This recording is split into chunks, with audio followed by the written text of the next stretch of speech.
It's any foodie's happy place, with 350 exhibitors covering every trendy dish, beverage and gadget.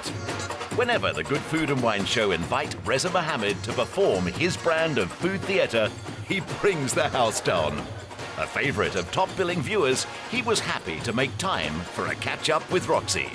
It's not every day that a girl is lucky enough to have an international celebrity chef cook for her. You're too kind. Now, this is an Indian dish, and it's stuffed chilies, which I'm doing. And it's quite straightforward, because most of the work is, you've got to get some of the prep work done, like you can grate your paneer, potatoes, you can boil. So first of all, I'm going to heat up some oil here, so about a tablespoon. Now, one thing about when you're tempering spices, this needs to be really, really hot, because mustard seeds need to go in a very hot oil, because if it goes in cold oil, you're not burning the mustard. You want to get that nice nutty flavour from it, and also you don't want to get indigestion. So in goes about a teaspoon of mustard seeds. You can see it's popping. It's that immediate kind of... It's immediate, exactly. Then goes the cumin seeds. Yeah. Now goes the onions. The onions cools everything down, and we're going to saute this for a few minutes so that the onions soften. The smell, it's intoxicating. Oh, I love the word intoxicating. That's what I tend to say all the time. Next, I'm going to add some garlic ginger paste. So we want to get some flavours in there, and we want to cook the garlic ginger. Did your love of cooking and food come from your father? No, actually, well, I had to learn, because when I was terribly young when I took over the family business. And it was by default, but actually, I wanted to be a concert pianist. That's what I really wanted to do. So you see, whether it's in front of people on television, cooking for an audience, a concert pianist, clearly you are made for the limelight. I'm supposed to be a performer of sorts. Of some description. Of some description. I've actually put some turmeric into this. Now, turmeric is a wonderful antiseptic and also gives a lovely colour. So I'm going to put the cooked potatoes into this. Yeah, just got all of it, because we've only got a few chilies. Since the restaurant was a family business, I'm assuming that there must have been some family recipes. How did you evolve it so that your own brand of cooking was introduced? There was a bit of a fear which I had, because we have regulars who come in, week out, for years. And I didn't want to start changing things too drastically. So the only way I could make those changes was actually do outside catering, do the parties and whatever, and do my style of cooking. That's how it sort of happened. And then the transition sort of took place slowly, rather than an immediate sort of give it a frighten. They always say, don't frighten the horses, you see. One never does. Don't change anything so drastically. Exactly. So I put the potatoes. Next, I'm putting paneer. Now, if you can't get paneer, this is Indian cheese. Sometimes you may not find it.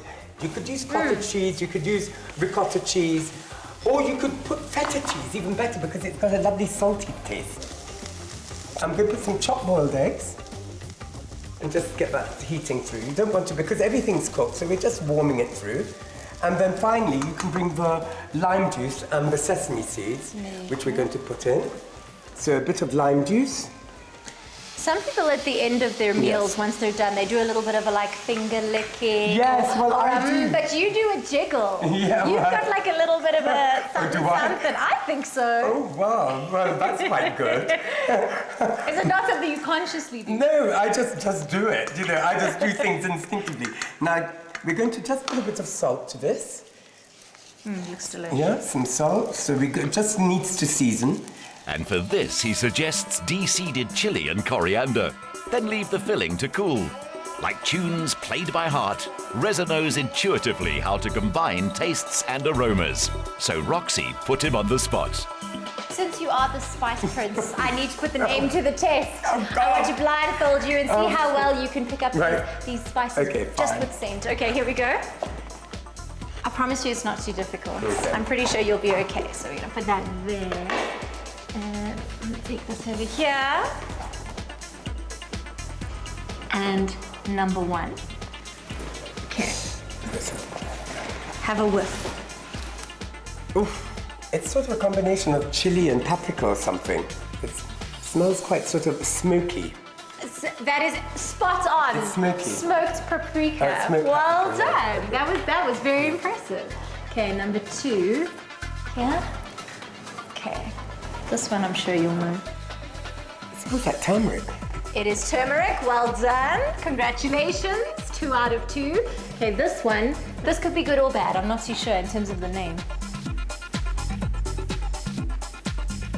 This is a blend, and I can't identify because I know it's predominantly chili. Well, it's called a mother-in-law masala. Do you know, I was just about to say, it smells like a Durban spice mix. I can tell why you are the Spice Prince. Oh, you're too kind. Very impressive. So what I'm going to do now is to make my batter with rice flour. Now, rice flour is actually gluten-free. Oh, good to know. Now, we've got chili powder. We've got turmeric to give a bit of color. Now, this is a fabulous spice. This is dried mango powder. Oh, wow. Now, actually, this is unripe mangoes which have been sliced, and then they're sun-dried and then ground to a powder. It gives a wonderful taste, a souring, delicious, musky souring taste. Now, all I'm doing is putting a bit of cold soda water. It almost creates that sort of tempura, crunchy sort of batter, which is what I want to achieve. You have achieved so much in your career. What are you going to do next? Well, actually, the reason why I've been here was also I've just finished a series with Jenny Morris. We've just done 25 episodes, The Fabulous Food Academy, which is going to come out sometime later in the year. And it was all filmed in Cape Town. So we were teaching people how to cook. The name of that just, I mean, it's so you, The Fabulous Film Academy. Thank you. Now, all I'm doing is just dipping it into this batter, if you can see the batter. And this goes in hot oil. Deep fry until crisp and golden, browning on all sides. Drain on kitchen paper and serve piping hot with the onion, coriander, chili, garlic, tahini, lemon juice and yogurt dip.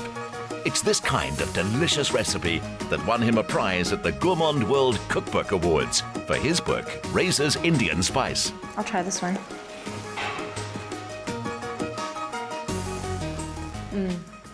It's so, the batter's so light. Yeah. That is delicious. Last thing, Yeah. advice for somebody who wants to cook just like you. The way I learned was actually by watching, what chefs do. And also, I learned through cookery books. I always say, if you can read, you can cook. Thank you so much. You're welcome. Thank you for showing us how to live a really spicy life. Thank you. It's been so fun.